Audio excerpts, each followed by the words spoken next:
All right. Hello, everyone, and welcome to a very special episode of Movies with Drew. This is going to be a very serious episode because we're going to be talking about Casino Royale with our neighbor Scott. Scott, hello. Hey, how's everybody doing? Good, good. We also have a bunch of cats that may show up in the video because they are very perturbed that we have moved the table to increase our, what would you call this? Our studio, our in-house studio. It's very nice. It's very nice. Also with me is my lovely wife, Leela. Leela, say hello to my mom, and also Scott, because Scott is one of our very few subscribers. That's right. That's true. We are now up to 5 subscribers. We're slowly catching up to James's 8 subscribers, which we were just discussing. James has more subscribers than me, and he also has no videos posted, which is It's dedication. It is. He's also the only subscriber who I can actually see when I go to the YouTube thing. It just says you have 5 subscribers, and one of them is JP Stinnett. I don't know. I guess that's a YouTube thing where you have to it's very weird. But when I see his 8 subscribers, I'm like, oh, I got new. Oh no, that's James's subscribers. But anyway, today we are talking about Casino Royale, the French film. I think it's French, isn't it? He's joking. Royale with cheese. Royale with cheese. All right, this is going to be a... I thought you were going to be very serious. That's the last joke. The last joke I of don't the... believe that for a second. You never know. There may be... we'll try and get 1 or 2 more in here. So, Casino Royale, picked by Scott. Excellent film. I mean, it took a little while to settle on a film that was not going to just evolve into us arguing about how awful or great it was. So I am very disappointed that you didn't like Guns Akimbo, because that movie... I stayed awake, so that's a bonus. That doesn't usually happen, so I don't a little too understand frenetic for me to not stay awake, I think. So not to get off topic too fast, but how can you not like Guns Akimbo? I told you why he didn't like it. I told him what you said. it's just there's a lot of lack of story in my personal opinion. I like the style and like the color and some of that stuff, but it was just too much, too fast, and couldn't sink my teeth into it personally. That was all. I was literally weeping with joy at the end of it. It was so amazing. It was. I thought it was perfect. I loved it too. You're wrong. See, and this is why we didn't choose that movie. That's why we didn't do it. All right. So Guns Akimbo. This is a big. We're actually going to talk about Guns Akimbo this time. We didn't. Surprise! No. Casino Royale, though, I think we can all agree it was a pretty awesome movie. Yes. Absolutely. Now, did you also? We saw it in the theater, right? Well, I was trying to figure it out because. Do you remember what we were doing in November 2006? Doesn't ring a bell. We were moving into his house. So I can't imagine we would have had time to actually see it in the theater unless you went by yourself, but that would have been, we moved here in that month, so. Interesting. Yeah. Did you see it in the theater? No, I had just moved to North Carolina about 3 months before that. As you guys know, I'm not a big theater person. I don't see a ton of movies in the theater. I actually did see Quantum of Solace, surprisingly enough, in the theater because I like Casino Royale so much. That's why I gave it the try. Yeah. I actually didn't see Casino Royale. It had been out for a while. I'm sure it was on like home video or whatever before I actually got around to watching it. It was pretty amazing. It was the first Bond movie, and I didn't do any research on this, but it seems like it was the first one in a while since those Pierce Brosnan things. It was. So my history with Bond, I was kind of junior high school when the Pierce Brosnan movies came out, and I'd seen bits and pieces of them, and just they didn't really do a lot for me. They were okay. I can watch them and I don't mind them, but it was nothing I'd go out of my way for. And I'd seen very minimal, older Bond movies. It's just my parents weren't into them or anything like that. So I kind of, if I happened across them, I might watch a little bit. But this one, I'm like, okay, new Bond. I kind of did a little looking into it and stuff. I'm like, this could be interesting, and I loved it. I love the Daniel Craig Bond movies. I think there's so much more about them that I can enjoy compared to going back to the older ones. So. I agree. I think he might be my favorite Bond. I don't And I'll say he's my favorite Bond. Yeah, well, because the movies, other than Quantum, the movies have just been so much better than all the others. Yeah, I don't know. Undoubtedly, he's my favorite, but that again is just purely based on I've seen all these films and enjoy them. And I mean, I know Sean Connery is kind of the template, right? That's kind of the standard bearer for most people for Bond, but I like those. Like, I can enjoy that and I can appreciate it, but I don't think they hold up terribly well. So you have to know what you're watching it for when you go to watch it. Like, if you're trying to take it as a serious spy movie, that's not what you're going to get out of it. Whereas these, you can definitely do that with. So yeah, agreed. I like Sean Connery, but I don't know that I really like him as James Bond. Like, he's not even British, first of all. He's like Scottish or whatever. Or whatever. I mean, funny that you bring that up because, in looking into some of these movies a little bit, I'm amazed at the choices of some of the actresses and actors and stuff. I mean, you look at Quantum of Solace, and the lead female in that is Ukrainian, playing somebody from Bolivia, I think. Right. And it's just like, great that you're staying on point with European people in these films, but they're always playing somebody other than what they are. So that part's kind of interesting to me. They definitely, the actress thing reminded me of, like, they definitely played up the sexiness more on James Bond as opposed to the female characters. Like, all of this? Oh, in yeah. this, yeah. Yes. Like, when he's coming out of the ocean, Yes. it was like, oh, that's traditionally like the lady. And now it's James Bond coming out.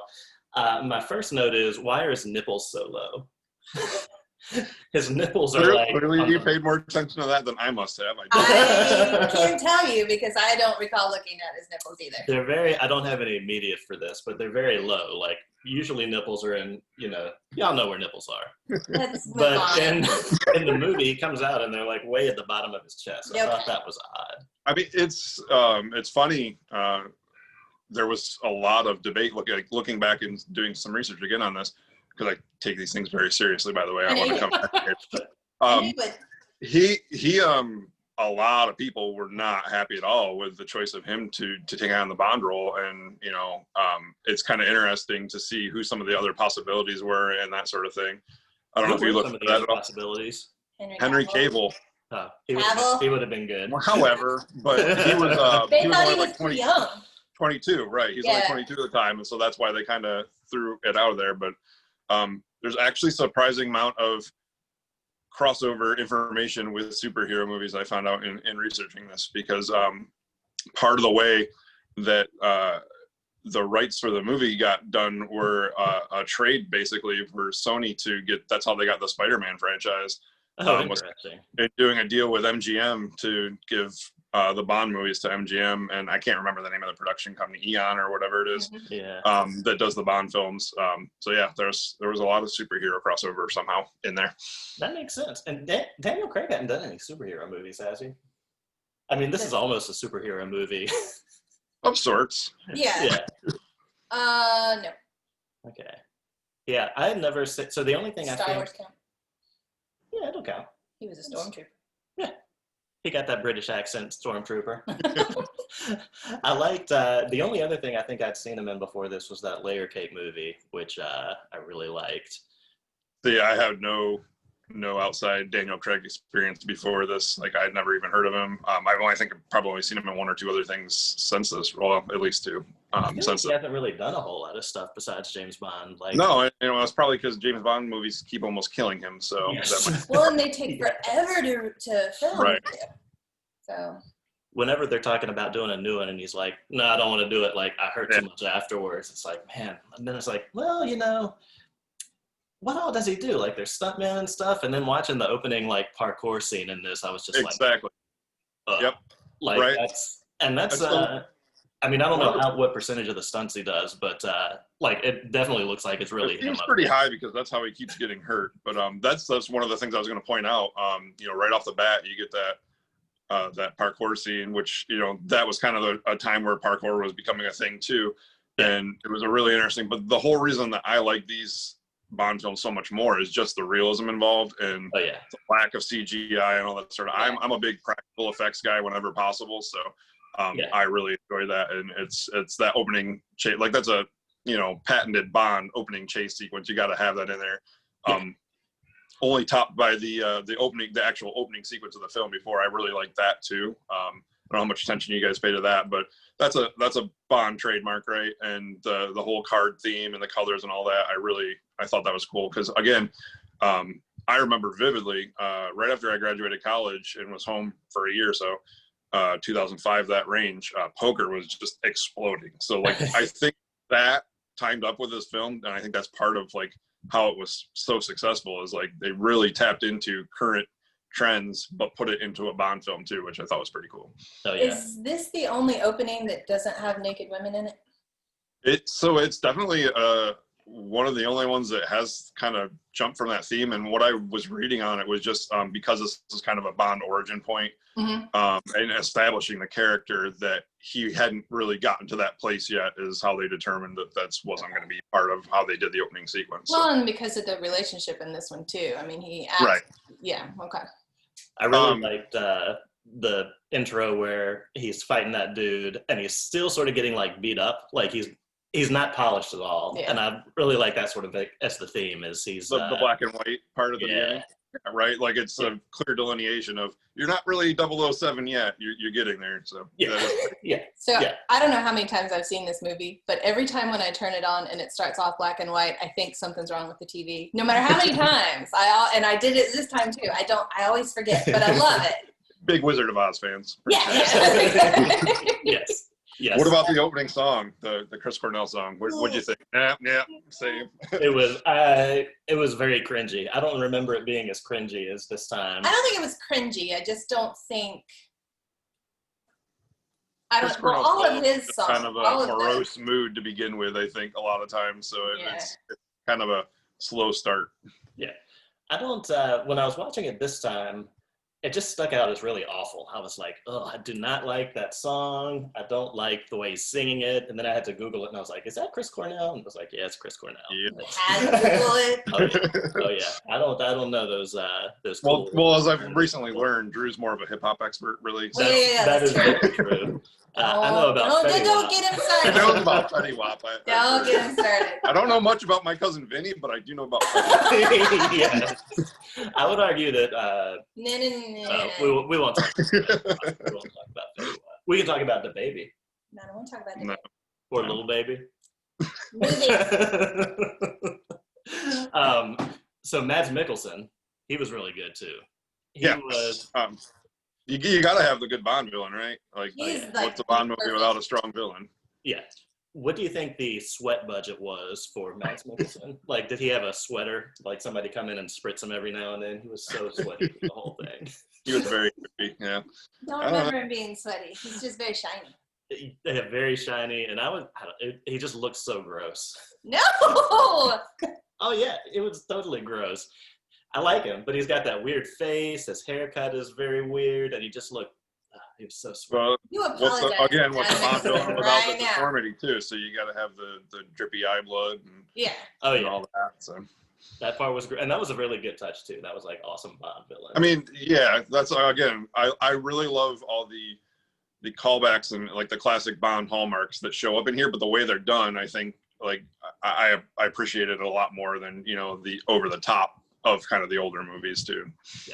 Yes. So what is y'all's, I think I'm going to steal one of your questions. Okay. What is your favorite Bond movie? Well, do you want to say that at the end after we finish talking about this one? We're just going to do it right now. This is called the Drew Flow. Okay. It's hard for me to say. We were discussing offline, I only ever saw Quantum of Solace in the theater the one time because I didn't love it.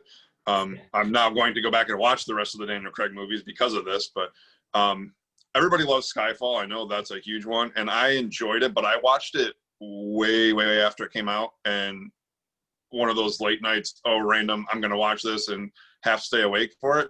It's pretty long. Isn't it? It's very long. It was good, but it's long. Spectre was enjoyable. I thought it was pretty good. So this is probably it. But Spectre, I think, is probably pretty close to it for me too. Yeah.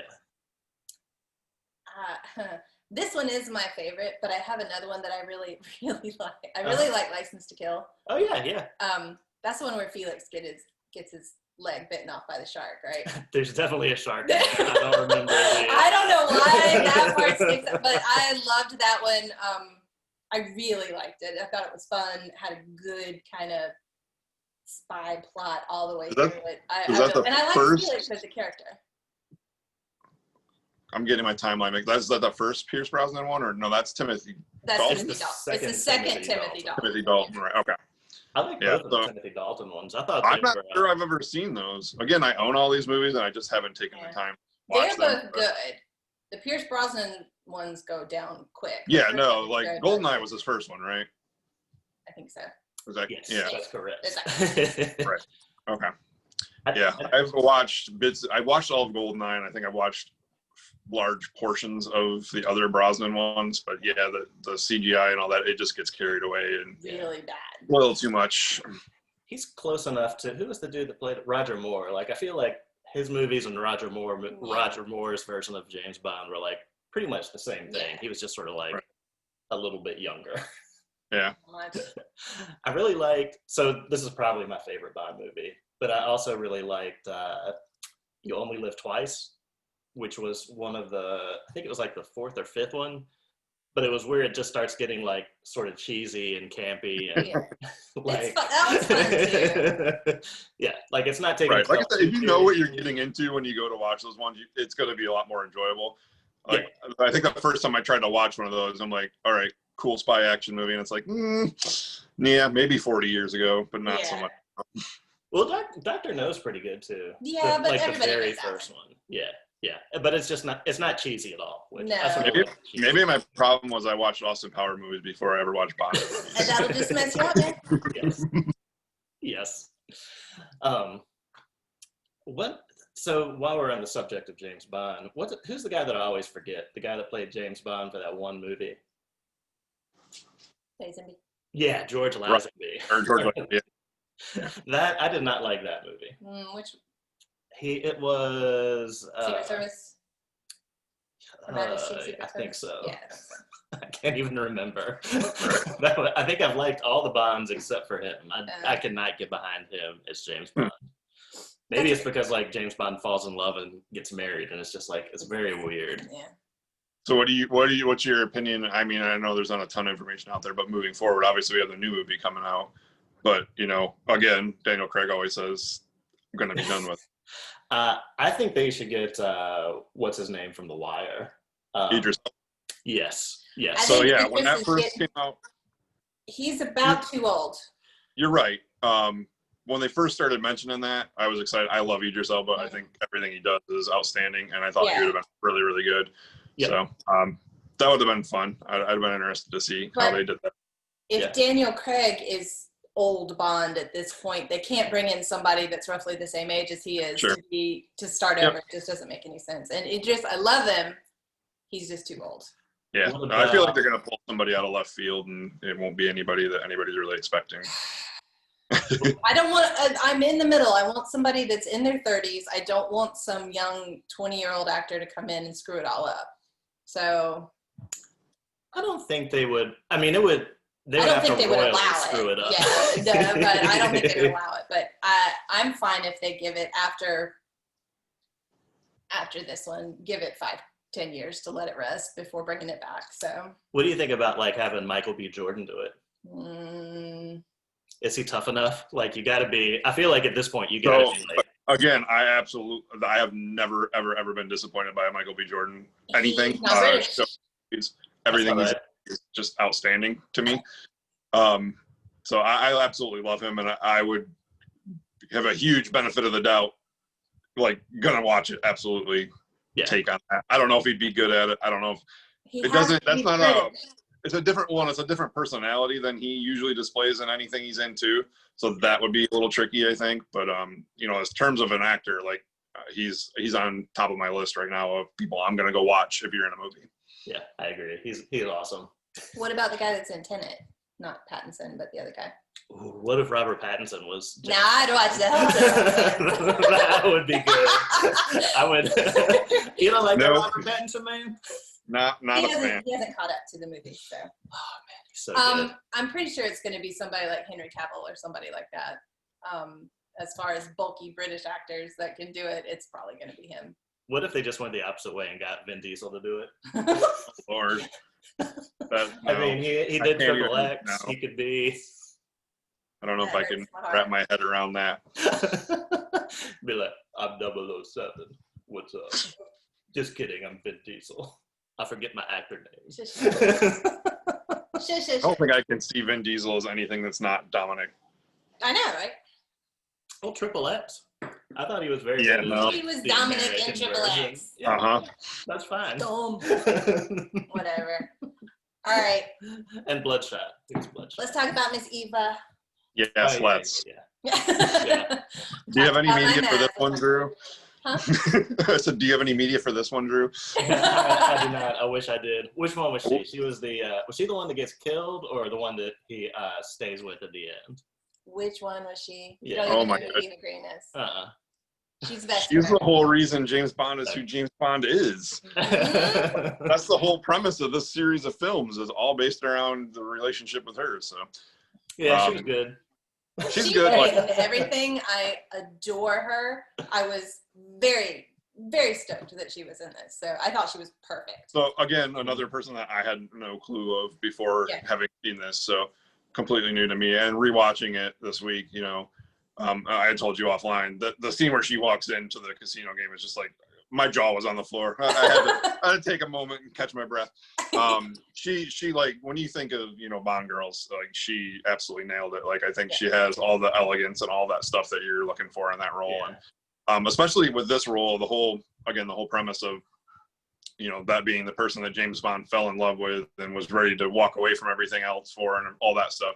I think she kind of embodied everything that it should have been there. So it was really cool. And then to see how it plays forward into the other movies, and how that affects how he becomes who he is and that sort of stuff, I thought was really good. Yeah, that I agree. I thought she was really good, and like, it almost had like a fake ending, like when they sort of run away together. I was like, oh, okay, well, that's a good ending. I was like, oh no, we got action scenes coming. But do you think that she was better than who was the Bond girl? Denise Richards. Chrissy Jones. She was much better than Denise Richards in anything ever. Poor Denise Richards. She's so pretty, but she's not a good actress. She's a terrible actress. Bless her heart. We can't not talk about her fake name, or Eva's fake name that Bond gives her when they're checking into the hotel. Her name is Stephanie Broadchest, which I thought was a very excellent Bond throwback there. I love that. You gotta sneak one of those in there somewhere. Yeah, we gotta do that. Nice. Do we like Judi Dench is M? I know she was M in the Pierce Brosnan movies. Mm-hmm. Do you think she's better with Daniel Craig or Pierce Brosnan, or do you remember? I think she's exactly the same in every. No, she's way better in this one. I don't know. She's maybe it's her accent, but I don't really like Judi Dench. She just seemed like she fit the role to me. Like, there's that little bit of combativeness, and she's not afraid to kind of give him some sass back when he's, you know, doing James Bond things. So I appreciated that. I also, as we're talking about casting of other parts that, you know, reoccur in Bond films. I can't even think of his name. You guys are better with actor names than I am, but the guy that plays Felix, you know, seen him in Westworld and some other stuff, and he's the first person. So he's the first person to, I think, reprise that role. In multiple films, I believe, too. So he's been in like 3 of them. I think he's in the upcoming one too, actually. He's only mentioned in Skyfall. They mention him briefly. But yeah, he's going to be in the new one. Jeffrey Wright is his name. Yeah, he's really good. He's really good. And Felix is important, and he should be there. So. Yep. I like, in the older Bond movies, it's played by like a Texas dude. It's like generic Texas guy. Yeah. Well, I think that's probably, you know, if you're making this film from a British standpoint, you're going to get the loud Texan to play the American. The CIA has to be Texas, yeah. Come on over here, James Bond. Speaking of Jeffrey Wright, like, everything he does, he's great. I feel like they get a lot of actors, and I say I don't like Judi Dench, but I feel like she's one of those actresses, sort of like Meryl Streep, where like she gets in something and she's just going to be awesome, and it's like, okay, I know you're a great actress. you're fine. Well, did you like Skyfall? Yeah, I liked it. Well, it was more about, she was more in that than any of the other ones. Yeah, still. Just, I don't know. It's too much. It's like, we all know you're great. We all know you're going to win a million Oscars. Like, let somebody else have a chance. That's my opinion on Well, Judy Dench. Now Voldemort is M, so. I do like him. He's very, I don't know, he's great. Although, did he get Me Too'd? I think he was doing something bad. I think he was. Or is it his brother? Which one is Voldemort? Which one? Ralph. Yeah. I think he's. I'm pretty sure it was Joseph that got in trouble, not him. You could be right. I don't. Allegedly, we're gonna say allegedly. Allegedly. We don't want the 5 people here to roll that and get sued, and it's not gonna be good. That is very true. And I could have just dreamed it as well. I don't know. The guy that plays Mr. White at the end, I know he's got a bigger part in Quantum, and then he's got a bit in Skyfall. He is, other than Judi Dench and Daniel Craig, he so far has been the only one that's been in 3 of them. Right. It'll be Jeffrey right now with the new one coming out. He will have been in 3. So I really like that dude. It makes me so disappointed though, because this movie ended so well. Like, where he goes, he shoots him, and he's like, all right, let's keep it going. And I was so excited for the next one. Yes. And then the next one came out, and it was just like. Yeah, I'm going to watch back through them, and I feel like I'm going to struggle. At least it's only an hour and like 45 minutes. So yeah. It feels like it's 3 hours. Yeah, I remember watching it in the theaters, and even an hour and 45 minutes, it was like a little bit of suffering. We definitely would have gone to the theater to see that one. Yeah. But I can't imagine, but we kind of just like things if they're fun, but watching it now, it's like a bleh. I honestly can't even remember plot line like at all for it. So it'll be like a new movie to me, I guess. So. Yeah. Yeah. Well, it's all about revenge for Vesper, which is right. I get that, and then figuring out the whole Quantum. But it went too fast. It should have been a 3-hour movie if they wanted it, but everything was so fast. The action was so fast, and it was just it took away from it. I don't know who the director is, but when you hear the name Vesper, do you all also think of the little scooters? Vespas, yes, absolutely. 1,000%. Yeah, it's a bad name. It's a bad name, but that's okay. Let's go back to Casino Royale, okay? So, is Mathis a bad guy or a good guy? He's bad. Was he working with Quantum to get Vesper? When did Vesper decide to help out Quantum? When did she say, I'm going to give you the money? Was that during the torture scene? Was she supposed to be getting tortured? You had to bring that up, didn't you? It is the worst torture scene I've ever seen. I had to stand up and walk around my living room for a few minutes. I'm not even joking. That's rough. It is disgusting. I think she was working with him the whole time.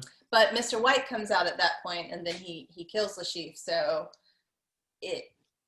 did he convince her to turn? Did Mr. White convince Vesper to turn?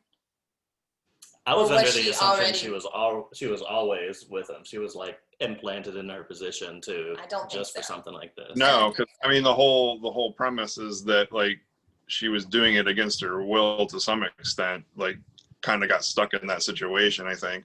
Well, it depends on whether or not Mathis is a bad guy, because Mathis was always a bad guy, and he was already working with Mr. White and Quantum. Then he would have given the information about Vesper for them to go kidnap her boyfriend and to get him on board. Right. I don't know.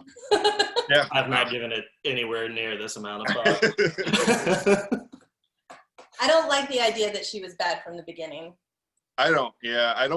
That's not kind of how I interpreted it, but what she only started bad though? Well, like you can be doing something for the right reasons, and it can be bad for someone else. Did she really love James? Yes, I think she did. Like, I don't think that was being faked. I think she can be both. She can be bad. I like doing air quotes on here. And she can also be in love with him and think that maybe she's doing the wrong thing or maybe she's doing the right thing. I don't know. It's a mystery.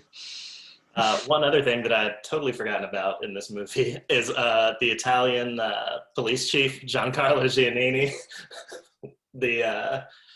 He's an Italian actor that's in he's in tons of stuff. We've been talking about Mathis for the last 5 minutes. Oh, that's what his character is? I get him all confused. He was amazing. I love whenever he pops up. So, okay, now that you know who we're talking about, do you think he was a bad guy? So I have a hard time because Bond immediately thinks that he's the one providing the information to Lashif. Yeah. And is he? Or is Vesper doing it at that point? I mean, he's definitely a little crooked. I also have a hard time because I confuse his character in this and his character in the Transporter movies. Because he plays the exact same Italian police chief. I was like, what? Which one was this? Is this the one where they become retirement friends, or is this the James Bond one? Yep. Ooh, what about the Transporter guy as James Bond, Jason Statham? Too old too. He's too old, and he's too bald, and he's too short. They wouldn't. Too bald. Didn't know we were gonna have a hate crime on this podcast. Bond can't be bald. No. Sorry, and I'm sorry to both of you, but hey, he can't be bald. I'm very bald by choice, but just the same, James Bond bald just doesn't. No, it doesn't fly. I totally disagree. I know you do. I mean, you can't be like Patrick Stewart bald like this, but if you had totally shaved head, I think you could do it. No, I disagree. I'm learning something. I love this marriage until just now. Yes. I love Jason Statham, and I think he's perfect, but he's so much of a bad guy. I can't see him being the hero. And I know he is in the Transporter and all that, but he's just got bad guy. What if they gave the actor a wig? No. Anyway, let's go back to the movie. So, we do think that Vesper really loved him, or we don't? Yes. I do, yeah. Do you not think that she You seem to be the only one on the fence. I can't tell because she didn't really start the relationship with him until after the Mr. White stuff, when she may or may not have turned. The scene where she's laying in the road where they put her. Oh, that was awesome. Yeah, I really like that. I had forgotten about that bit. They trashed 3 of those cars to do that. Like a $300,000 car. I don't understand. Yeah, it was great. It looked amazing. So good when the thing was flying through the air. That's and, it almost hit her. When I was researching too, there's something about it. I don't know. It was the first ever 7-roll thing shown on film or something like that. It was crazy, definitely. Yeah, that part was awesome. I still want one of those cars. I don't feel like I'm Martin's able to pretty drive one cool, of those all cars. because of James Bond. I'm definitely all for Aston Martins. My dog is getting very patient with me here. He's not happy that I'm ignoring him. I'm worried he's going to my tower here to keep my Was there camera on. a stunt driver in that car when it was flying through the air like that? Because it looked like it would kill you. Oh, I doubt it. I'm sure there was a rig set up to make it do that somehow. Did they jump it on a ramp, or did it have an explosive thing to turn it over? I didn't. Probably both.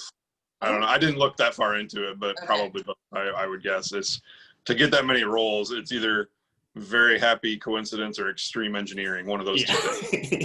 Yes. Well, and did they get that many rolls? Because I know they used 3 cars to do that, and they destroyed them all. So did one car actually roll that many times, or was it just?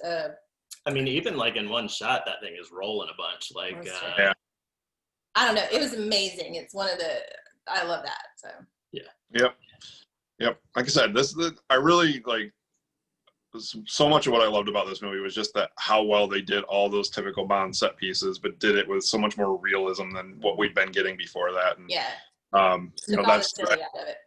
Right. And they've continued that on with all the Daniel Craig versions. So I don't know if it's just a lot of people are the same opinion. We've gone over the top with CGI and stuff like that. And the do better with invisible car in the Pierce Brosnan movie, I think, that was it for me. I was like, okay, we don't need an invisible car. What else are you gonna do?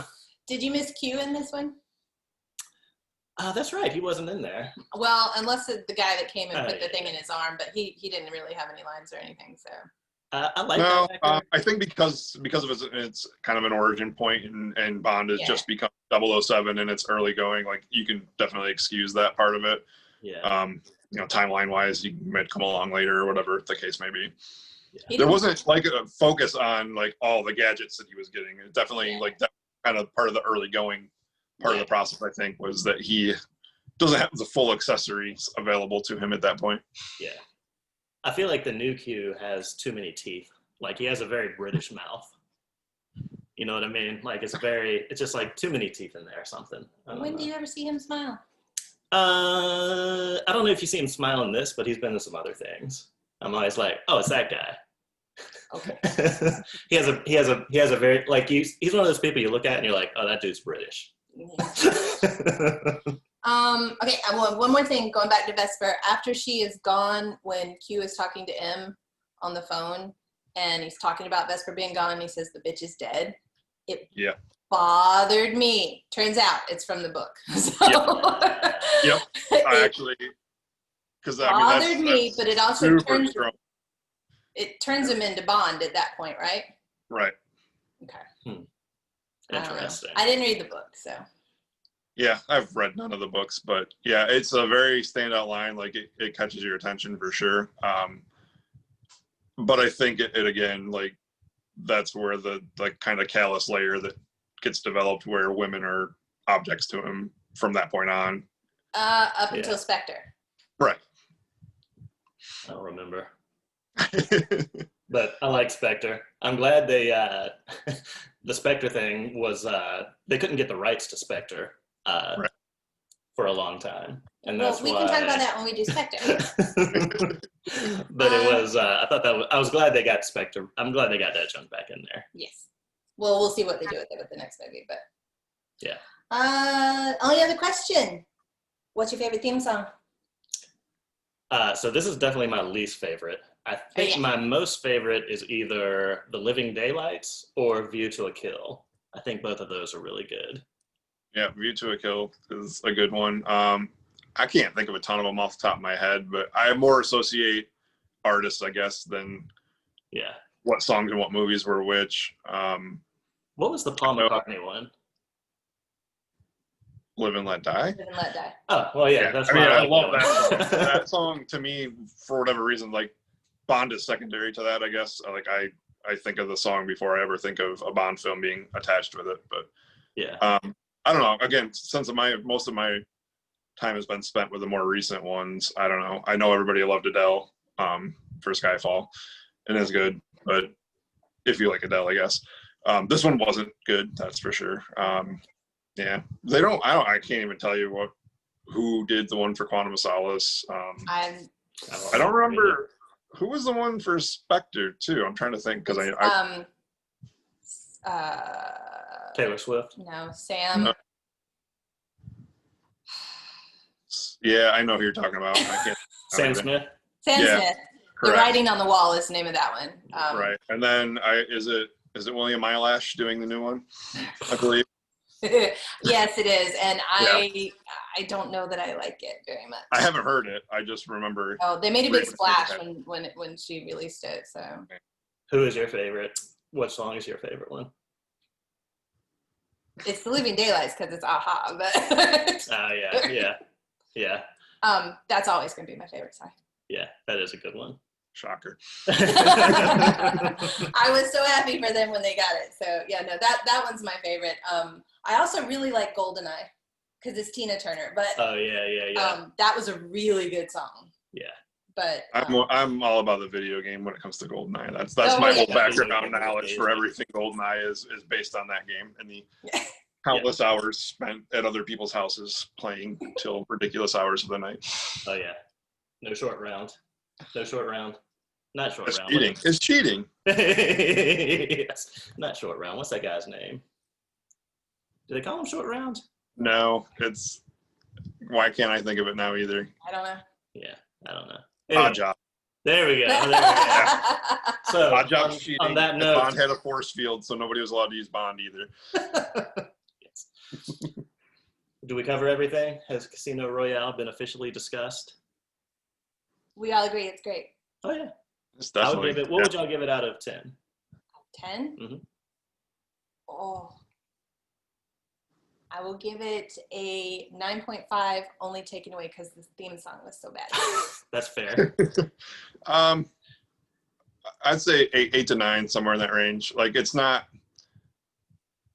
Bond movies as a rule. Like, it's not something I'd sit down and watch over and over and over again. But to revisit it like this after a few years, and I have done that a couple times with this movie now.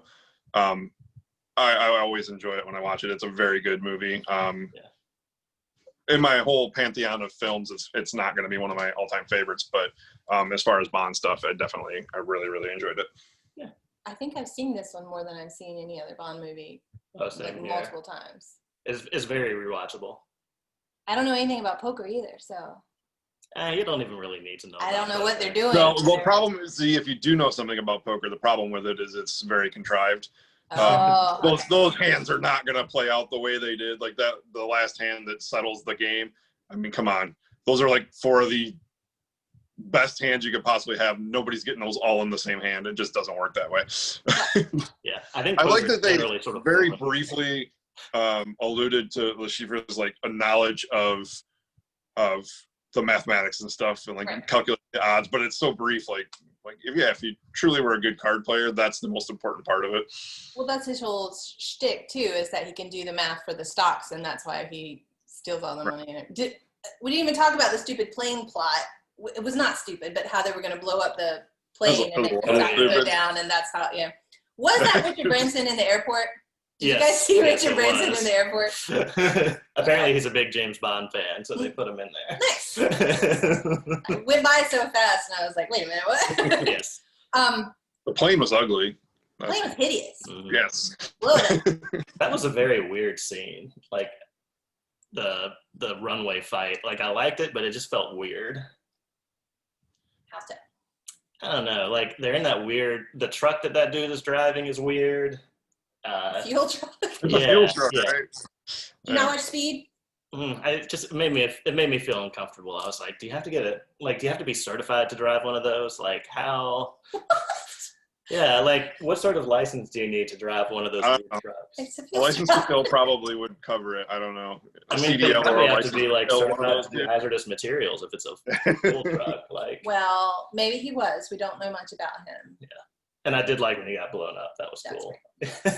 that was like a perfect James Bond facial expression. Yeah, that was perfect. I did like his death. Yeah. Okay. We're over half an hour, so. Oh my God! We'll have to end it. Scott, don't go anywhere though. I'm going to stop recording. I have nowhere to go.